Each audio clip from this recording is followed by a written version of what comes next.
Palaisipan ngayon sa madlang people kung sino ang pinatutungkulan ng unkabogable star na si Vice Ganda sa umano'y gumagamit sa kanya. Sa episode ng It's Showtime, isang contestant sa kanilang segment na Laro-Laro Pick ang nagsabing isa siyang fan ng komedyante. Ang tanong kung maaari siyang bumati.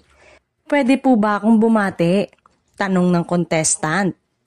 Direkta naman siyang sinagot ng TV host at sinabi, yun lang naman pala, ginagamit-gamit mo lang ako. Uutuin niyo ako ng kunyari idol niyo ako. Pagpapatuloy ni Vice, tuwang-tuwa kayo sa akin pero babati lang naman kayo. Kunyari lang idol niyo ako pero binabash niyo rin naman ako pag may mga eksena ako sa Facebook.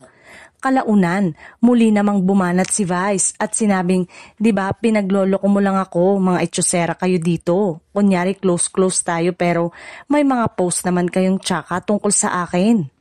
Agad naman naging topic ito sa X na dating Twitter dahil may isang netizen ang nagpost ng naturang video clip mula sa noontime show. Aliw talaga tong si Vice, walang sinasanto, sikat ka man o starlet, saad ng isang netizen. Marami rin ang nagtatag kay Kapuso star na si Shuvi Etrata matapos makalkal ng mga netizen ang mga pahayag nito noon sa kanyang in-upload na video.